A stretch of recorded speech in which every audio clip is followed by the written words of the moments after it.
प्रधानमंत्री सूक्ष्म अन्न प्रक्रिया उद्योग योजनेच्या अंतर्गत राज्याच्या कृषी विभागाचा केंद्र सरकारकडून होणार गौरव।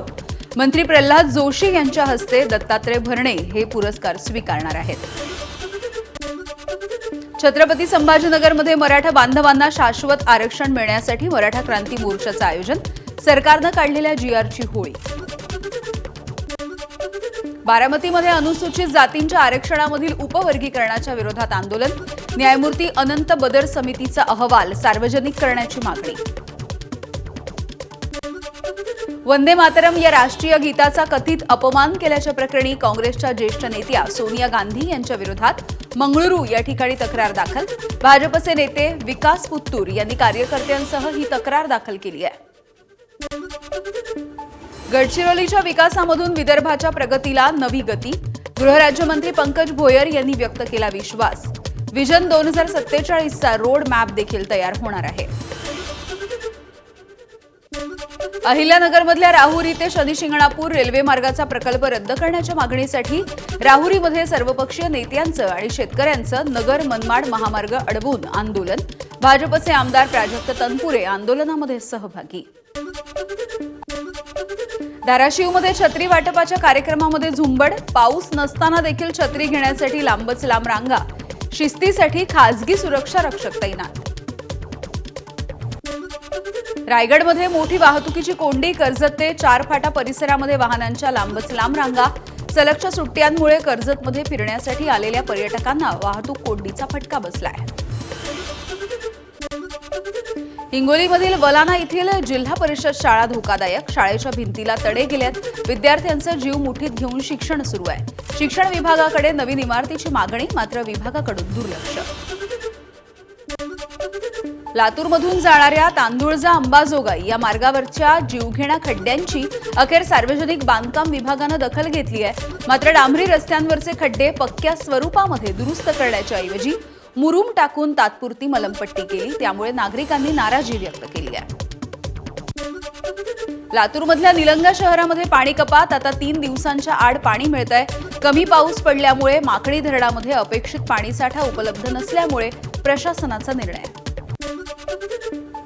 मुंबईमध्ये उत्तर भारतीयांकडून देशासाठी बलिदान देणाऱ्या जवानांच्या कुटुंबियांचा सन्मान। प्रत्येक कुटुंबाला 1 लाखांची मदत। उत्तर भारतीय संघाचे अध्यक्ष संतोष सिंह यांच्या नेतृत्वामध्ये पार पडला उपक्रम। चंद्रपूरमध्ये क्रांती दिनाच्या निमित्तानं तिरंगा रॅलीचं आयोजन करण्यात आलं। हजारोंच्या संख्येनं तरुणांनी सहभाग घेतला। बाईक रॅलीचं आयोजन करण्यात आलं। सिंधुदुर्ग जिल्ह्यामधल्या आंबोली इथल्या धबधब्यांची पर्यटकांना भुरळ पडली आहे।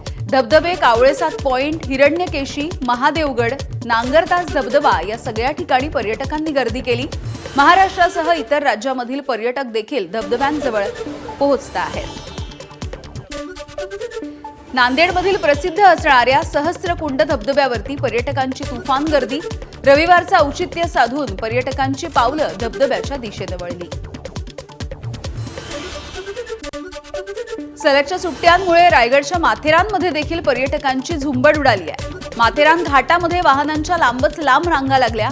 2 दिवसांमध्ये तब्बल 30,000 पर्यटकांनी माथेरानला भेट दिली आहे। सिंधुदुर्गमधल्या वैभववाडी इथल्या करूळ घाटामध्ये वळणावरती चिरे वाहतूक करणारा ट्रक पडला बंद।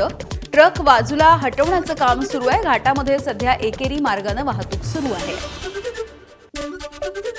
नवी मुंबईतल्या कोपरखर्डे इथल्या इच्छापूर्ती गणपती मंडळाच्या मूर्तीचं जल्लोषात आगमन झालंय। मंडळाचं हे 25वे वर्ष आहे। विशेष म्हणजे निर्माल्यापासून संपूर्णपणे पर्यावरणपूरक अशा गणेश मूर्तीची निर्मिती करण्यात आली। श्रावण महिना आणि सलग आलेल्या सुट्ट्यांमुळे नाशिकमधल्या त्र्यंबकेश्वरमध्ये भाविकांची अलोट गर्दी। मंदिर परिसरामधल्या भाविकांच्या गर्दीचा व्हिडिओ व्हायरल झालाय। त्र्यंबकेश्वरमध्ये सध्या खासगी वाहनांना बंदी आहे। बीडच्या परळीमध्ये ज्योतिर्लिंग वैजनाथाच्या दर्शनासाठी मंदिरामध्ये भाविकांच्या रांगा। गंगाजल कलश घेऊन भाविक वैजनाथाच्या मंदिरामध्ये पोहोचले। सिक्कीममधल्या ग्यालशिंग या ठिकाणी मोठं भूस्खलन। डोंगराचा मोठा भाग अचानकपणे कोसळला। त्यामुळे रस्त्यासह आजूबाजूचा परिसर गाडला गेलाय। सततच्या पावसामुळे डोंगराळ भागामध्ये भूस्खलनाचा धोका वाढतोय। छत्तीसगडमधल्या कोरबा इथे सततच्या पावसामुळे बांगो धरणामधल्या पाण्याची पातळी वाढली। वाढत्या पाण्याच्या पातळीमुळे धरणाचे 7 दरवाजे उघडण्यात आले।